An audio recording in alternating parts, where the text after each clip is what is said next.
How's it going, everybody? And welcome back to the All Things Liverpool podcast. It's me, your usual host, Anish Dogra, back again with another action-packed week of Liverpool action.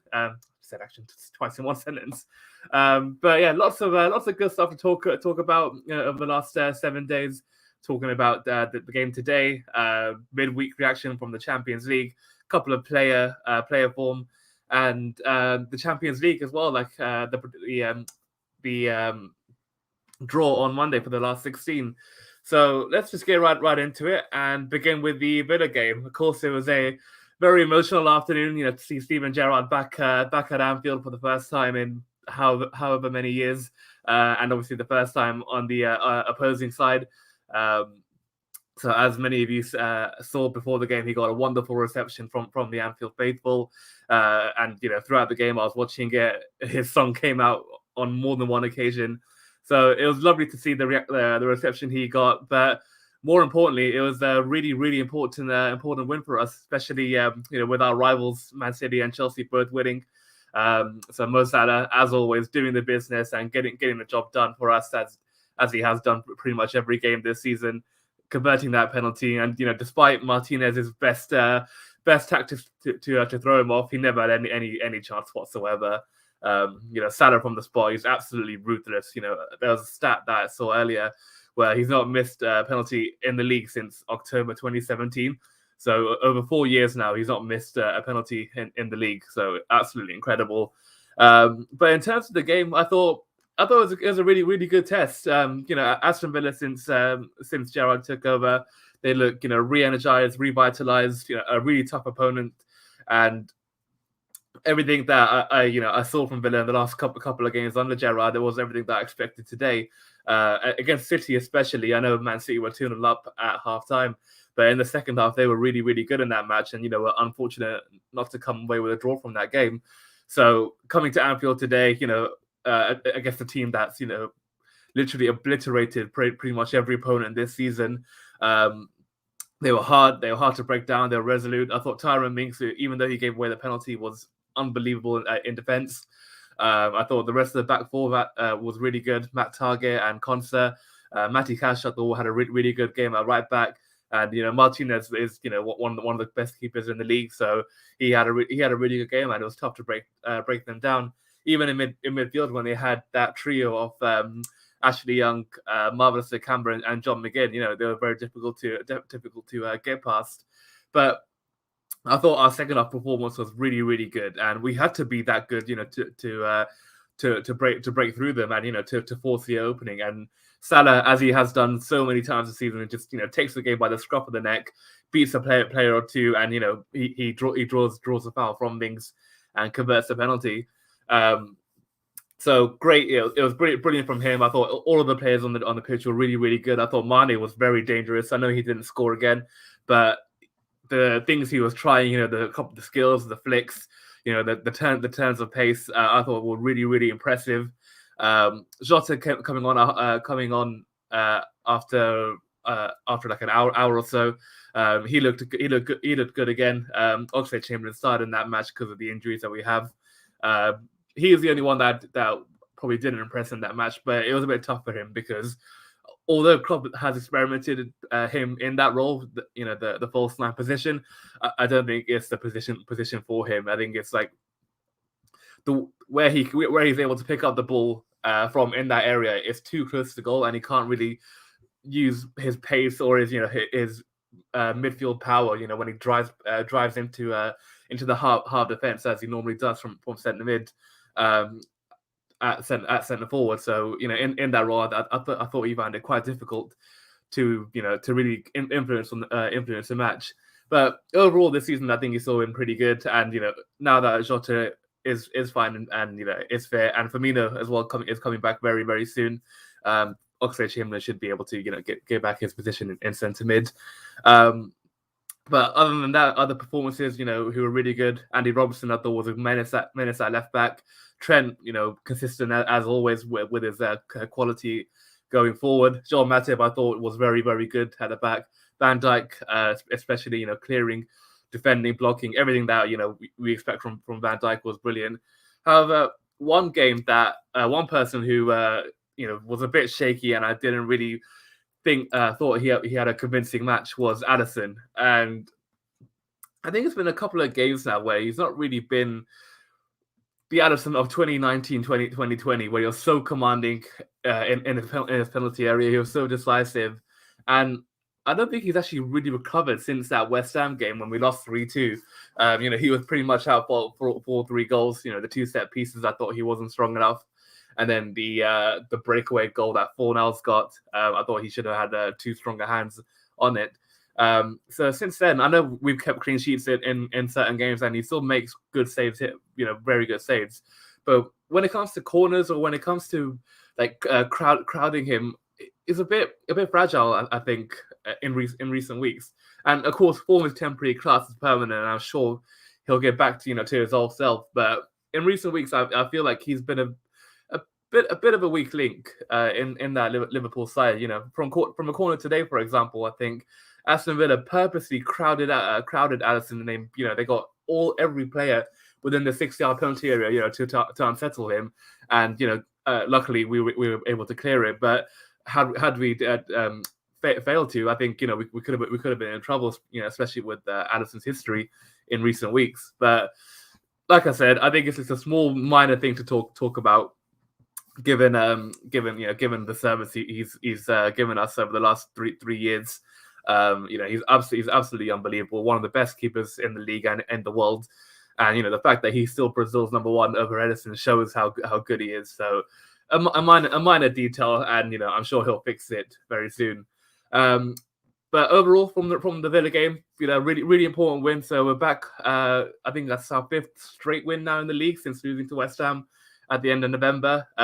Clean sheets as well. We're keeping a lot of clean sheets now, because I think I said it before or after the West Ham game, where we were really leaky at the back. I think we were conceding 2 or 3 goals every game. We looked like conceding 2 or 3 goals every game, even if we weren't conceding that many.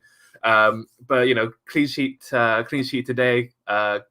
Just conceded the 1 goal against Everton, clean sheet against Arsenal, and then I think Southampton was the other game as well. So it's important to keep that streak going. And in fact, I think we now have we might actually have the best defense in the league.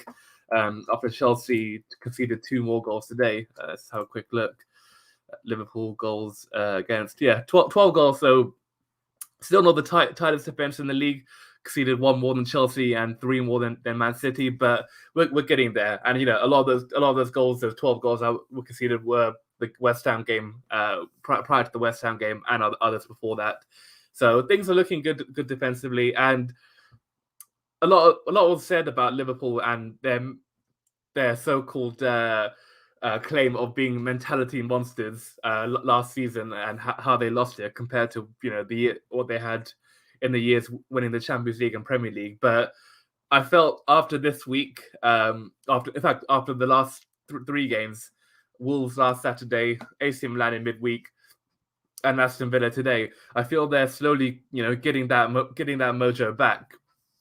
As soon as we went 1-0 up today, Aston Villa, they really put us under pressure. They were putting balls into the penalty area, getting a lot of corners, a lot of set piece, bringing players forward. They brought on Danny Ings and went to a 4-4-2. So from taking off like a defensive midfielder and bringing on a striker, it really showed that they were going for it. But we really held strong in the end. And it could have been a bit more comfortable, the scoreline towards the end when we broke on them a couple of times, but that didn't matter. And that's something that we really will really rely on if we're going to try and win the Premier League, Champions League, and and the cups. That defensive solidity that helped us win the Champions League and Premier League in the last few years.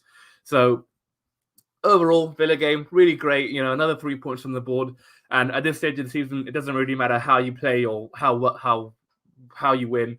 It's just all about getting the 3 points, and it's a quick turnaround now. So thankfully, actually, we got a decent break period. I think we were up in action again on Thursday against Newcastle, so we had the rest of today to recover, and then we got Sunday, Monday, Tuesday, Wednesday, and then most of Thursday. So nearly 5 days of recovery and preparation for that game. And Newcastle, even though they're down in the dumps, if they win tomorrow, I think they've got who Newcastle playing tomorrow.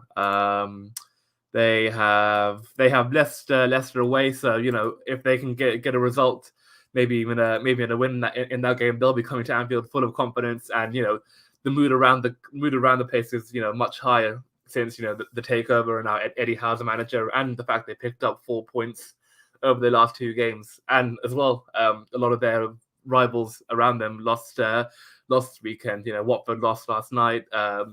Norwich this evening against Man United, and who was the other one other team I can't quite remember. So yeah, a lot of their rivals lost in midweek, so they got extra motivation now to pick up a win tomorrow. And like anything, when you pick up a win, you can get another, and then another, then all of a sudden you're on a roll. So Newcastle on Thursday again will be a really difficult challenge, but hopefully we come away with 3 points. I think as well in midweek we'll have a look at some of the fixtures next week to see if there's any teams that could possibly do us a favour. But hopefully we get some favours elsewhere. But moving on from that, let's talk a bit more about the Champions League. So the game against AC Milan, I want to talk about that briefly. So it was the final group stage game, and of course now all the games in the first stage of the Champions League are now complete. So we'll have the draw on Monday, and we'll be discussing that a bit later. But after the Milan game, it was another great evening. Winning again 6 out of 6 in our group stage. The first English team in history to do so. So another proud achievement for us in Europe. And again, it was just a great game for a lot of our French players to reach stake a claim. Looking forward, I thought Nat Phillips was unbelievable. The way he basically pocketed Ibrahimovic all game. Ibrahim Konate, that was his best display in a Liverpool shirt by far. He was commanding, aggressive, strong, physical, good on the ball. Everything that we expected of him since he came from RB Leipzig in the summer.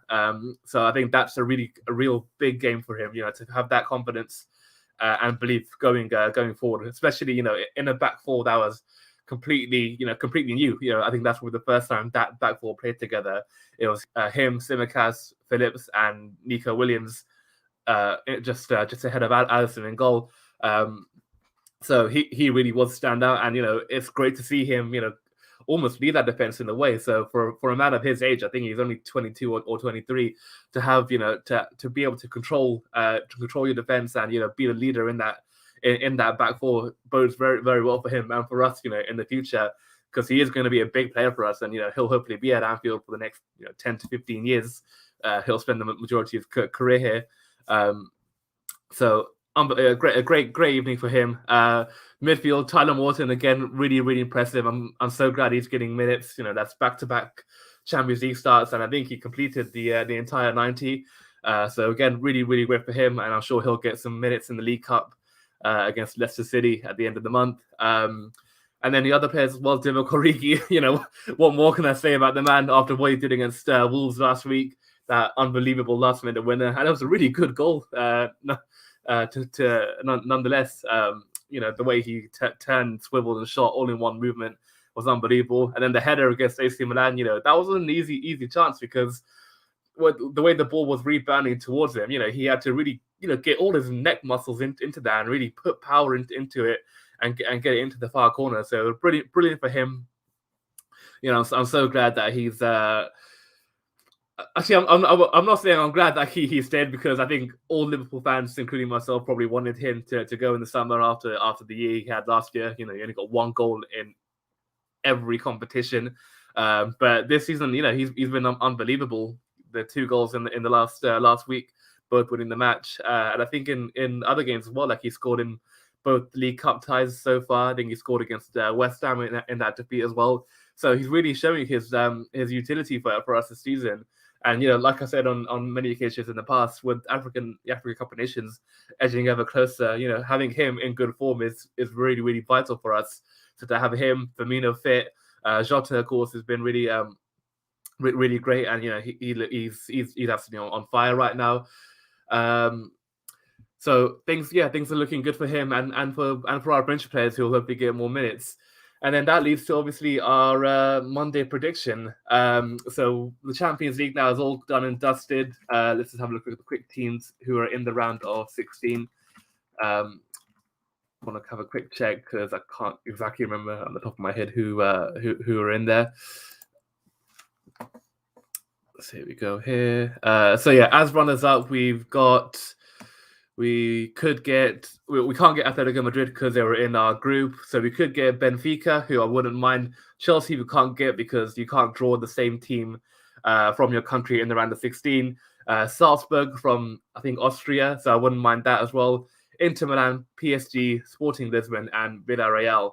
So, of course, the Champions League, it is the best competition in Europe. It's the hardest competition to win, and you gotta if you want to win it, you gotta beat the best. So whoever we get, I don't really mind. Especially Anfield on European nights.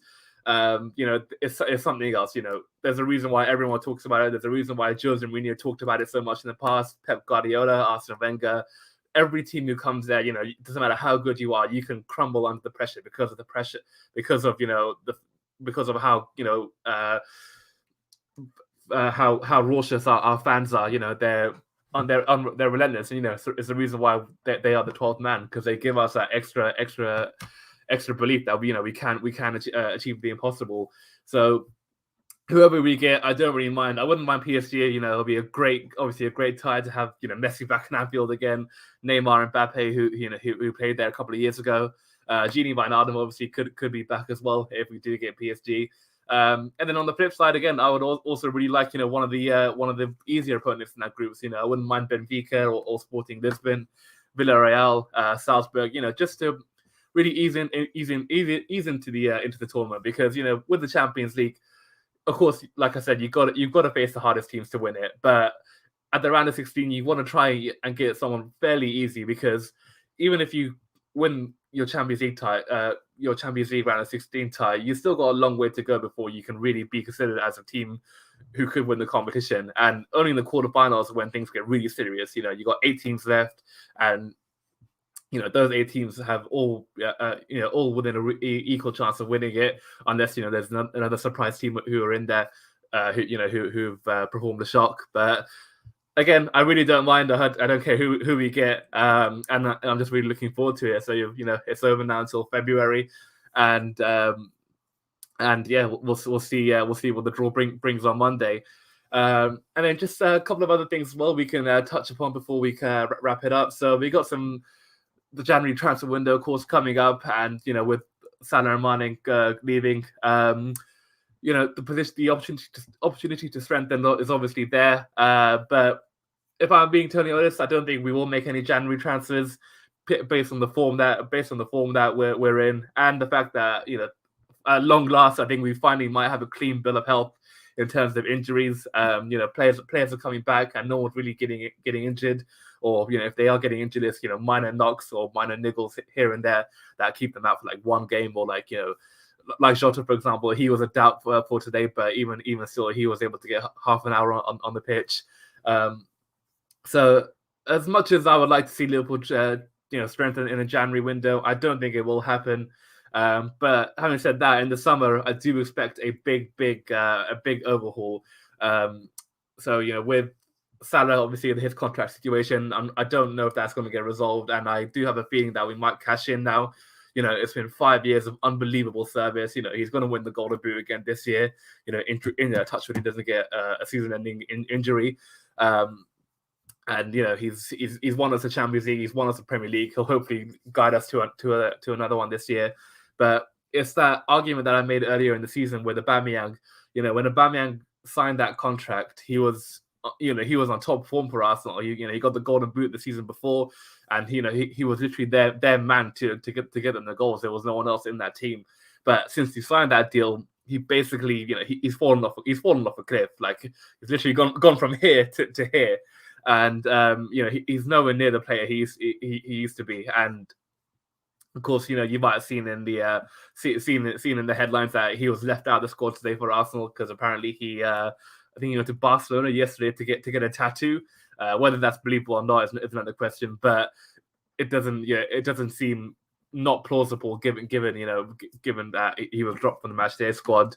And in general, he's just not been very good for Arsenal since he signed the deal, because he's on 300 whatever grand a week. he's there for another year or two unless they cancel his contract and give him a big payoff right here, right now. So for him, it's that's it. He's basically set for the rest of his career, and wherever he goes after Arsenal, it doesn't really matter because of how much money he made, and that's the point I'm making with Salah. Even though I really can't foresee the same situation as Aubameyang, but you can see why the Liverpool board are thinking that. They're thinking, okay, we don't want to get Salah a 3-4 year contract and give him 350, 400 grand a week, however much he's demanding, and then him to just basically rest on his laurels and be on that salary, and Liverpool can't do anything about it. So I do have a hunch we'll sell Salah, and I do think we can, even though he'll only have a year on his contract next summer, I still think we can easily get 120 million for him. And then that leads me to believe that we could get a lot of transfers in the summer. So Jude Bellingham was obviously the I think the one that's going around in a lot of places. Excuse me. I think I read a report the other day. I think it's from the Daily Mirror. He said that we're going to be in for him next summer, and Klopp is apparently lining up a £90 million bid for him. And then of course there's other players down the league. Bellingham obviously is an unbelievable player, and for £90 million, of course, is a lot of money. But given the performances he's putting in for Borussia Dortmund and for England when he when he does play for the Three Lions, he's going to be an unbelievable player one day. And given his age, £90 million, it does seem like a very, very good investment. And we could potentially be getting the next Gerrard or even better. Who knows? So I could see that one happening. And then, as an actual replacement for Mo Salah, there's Jared Bowen from West Ham and Rafinha from Leeds. Again, those two I think have been talked about at Liverpool for a while. Apparently, Klopp is a big fan of Bowen. I think we were linked to them in the this summer, the last transfer window. And as a direct replacement for Salah, I wouldn't mind him. And he's still fairly young. I think he's under 25. So lots of a lot of time to improve and to get him onto that level of a Mo Salah or a Sadio Mane. And then Rafinha, should we go for him again? Would be a great signing given our Brazilian links. Of course, we have Fabinho, Alisson, Bobby Firmino as well. So for Rafinha being in that squad, he'll set it in very easily. And of course, he knows them three from Brazil duty. So again, would be a great signing.